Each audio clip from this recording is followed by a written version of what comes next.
بھارت میں مقیم بنگلہ دیش کی مفرور سابق وزیر اعظم شیخ حسینہ واجد کے حالیہ آڈیو خطاب نے ڈھاکہ اور نئی دہلی کے درمیان سفارتی تناؤ پیدا کر دیا ہے۔ بنگلہ دیش کی عبوری حکومت نے اس اقدام پر سخت احتجاج کرتے ہوئے اسے دو طرفہ تعلقات کے لیے نقصان دہ قرار دے دیا ہے۔ حسینہ واجد نے اپنے خطاب میں عبوری حکومت کی ساکھ پر سوال اٹھاتے ہوئے کہا کہ موجودہ سیٹ اپ کے تحت شفاف انتخابات ممکن نہیں ہیں۔ بنگلہ دیش حکام نے بھارتی حکومت کی جانب سے حسینہ واجد کو سیاسی بیانات دینے کی اجازت پر حیرت کا اظہار کیا ہے۔ بنگلہ دیش کا موقف ہے کہ اجتماعی قتل کے الزامات کا سامنا کرنے والی شخصیت نفرت انگیز تقریر کا اجازت دینا عالمی اصولوں کے خلاف ہے۔ اس اقدام کو بنگلہ دیشی عوام اور موجودہ حکومت کی توہین قرار دیا گیا ہے۔ ڈھاکہ نے انتباہ دیا کہ ایسی سرگرمیاں دونوں ممالک کے دیرینہ تعلقات کو شدید نقصان پہنچا سکتی ہیں۔ ایک مفرور سیاستدان کو دوسرے ملک کی زمین استعمال کرتے ہوئے اشتعال انگیزی کی اجازت دینا ایک غلط روایت قائم کرے گا۔ سابق وزیر اعظم نے اپنے آڈیو پیغام میں عبوری حکومت پر تنقید کرتے ہوئے کہا کہ بنگلہ دیش کی موجودہ عبوری حکومت کے زیر نگرانی کبھی بھی آزادانہ اور شفاف انتخابات نہیں ہو سکتے۔ امریکہ اور ایران کے درمیان بڑھتی ہوئی فوجی کشیدگی کے باعث مشرق وسطیٰ کے لیے عالمی فضائی آپریشن شدید متاثر ہوا ہے۔ بین الاقوامی ایئر لائنز نے تہران، تل ابیب اور دبئی جیسے اہم مراکز کے لیے اپنی پروازیں یا تو مکمل طور پر معطل کر دی ہیں یا ان کے شیڈولز میں بڑی تبدیلیاں کی ہیں۔ یہ بحران اس وقت پیدا ہوا جب صدر ٹرمپ نے ایران کے خلاف بڑی بحری بیڑے کی روانگی کا اعلان کیا، جس کے بعد ایویشن کمپنیوں نے سیکیورٹی خدشات کے پیش نظر اپنے آپریشنز محدود کر دیے۔ پاکستان سے مشرق وسطیٰ جانے والے مسافروں کو پروازوں کی تاخیر اور روٹس میں تبدیلی کا سامنا کرنا پڑ سکتا ہے۔ اس کشیدگی کے باعث عالمی منڈی میں خام تیل کی قیمتوں میں 3% تک اضافہ ریکارڈ کیا گیا ہے۔ ایئر لائنز اب ایرانی فضائی حدود کے بجائے طویل متبادل راستے اختیار کر رہی ہیں، جس سے سفر کے دورانیے اور اخراجات میں اضافہ ہو رہا ہے۔ کینیڈین وزیر اعظم مارک کارنی نے واضح الفاظ میں اعلان کیا کہ کینیڈا کے چین کے ساتھ فری ٹریڈ کا معاہدہ کرنے کا کوئی ارادہ نہیں۔ یہ بیان ایک ایسے وقت میں سامنے آیا جب امریکی صدر ڈونلڈ ٹرمپ نے کینیڈا کو دھمکی دی تھی کہ اگر اس نے چین کے ساتھ تجارتی قربت بڑھائی تو کینیڈا پر 100% ٹیرف عائد کر دیا جائے گا۔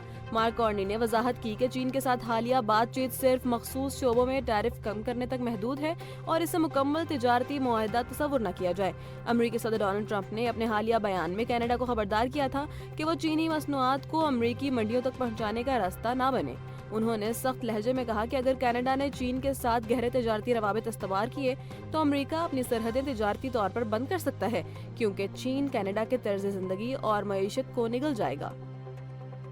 دنیا بھر میں آج صاف توانائی کا عالمی دن منایا جا رہا ہے۔ اس دن کا مقصد ایسے توانائی کے ذرائع کو فروغ دینا ہے جو ماحول کو نقصان پہنچائے بغیر بجلی پیدا کرتا ہے۔ پاکستان نے 2015 کے پیرس معاہدے کے تحت یہ عزم کیا تھا کہ 2030 تک اپنی کل توانائی کا 60% حصہ صاف اور متبادل ذرائع پر منتقل کر دے گا۔ موجودہ معاشی صورتحال میں جہاں پاکستان کا گردشی قرضہ 2.6 ٹریلین روپے تک جا پہنچا ہے، صاف توانائی کا حصول محض ماحولیاتی ضرورت نہیں بلکہ معاشی ناگزیر بن چکا ہے۔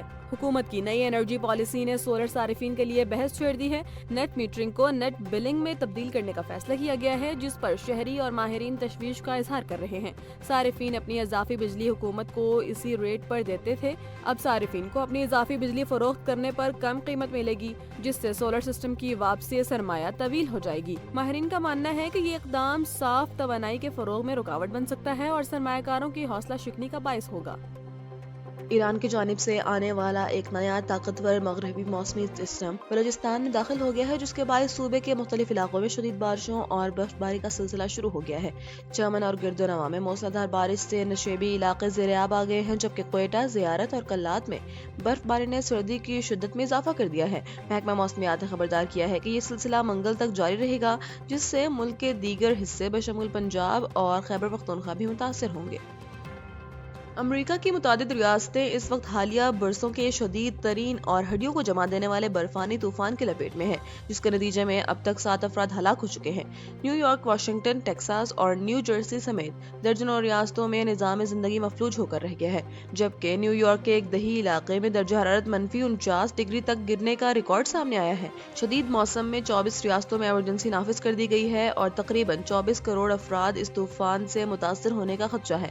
نیو یارک کے گورنر کیتھی ہوچل نے صورتحال کو انتہائی خطرناک قرار دیتے ہوئے شہریوں کو گھروں میں رہنے کی ہدایت کی ہے۔ ان کے مطابق ریاست کے مختلف حصوں میں 18 انچ تک مزید برف پڑنے کا امکان ہے، جو پہلے سے موجود بحران کو مزید سنگین بنا سکتا ہے۔ بین الاقوامی جریدے دی ڈپلومیٹ نے واشنگٹن میں پاکستان کی حالیہ سفارتی کوششوں کو بڑی کامیابی قرار دیتے ہوئے اس کی تعریف کی ہے۔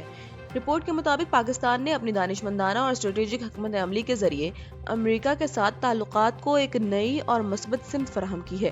اس کے برعکس بھارت، جو کبھی امریکہ کا اہم اتحادی سمجھا جاتا تھا، اب سفارتی تنہائی اور 50% امریکی ٹیرف کے بوجھ تلے دب چکا ہے۔ پاک بھارت تنازع پر امریکی ثالثی کو مسترد کرنے کے بعد بھارت اور امریکہ کے تعلقات منجمد ہو گئے ہیں، جس کا فائدہ اٹھاتے ہوئے پاکستان نے صدر ٹرمپ کے ثالثی کے کردار کی حمایت کر کے اپنے اثر و رسوخ میں اضافہ کر لیا ہے۔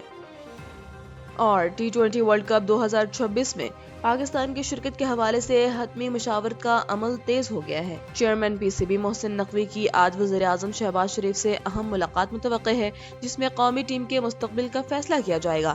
اس اہم معاملے پر وزیر خارجہ اسحاق ڈار کو بھی اعتماد میں لیا جائے گا۔ حالانکہ PCB نے ورلڈ کپ کے لیے اسکواڈ کا اعلان کر دیا ہے، لیکن ICC کے مبینہ دوہرے معیار اور بھارت کے حوالے سے پاکستان کے سخت موقف نے شرکت پر سوالیہ نشان برقرار رکھا ہے۔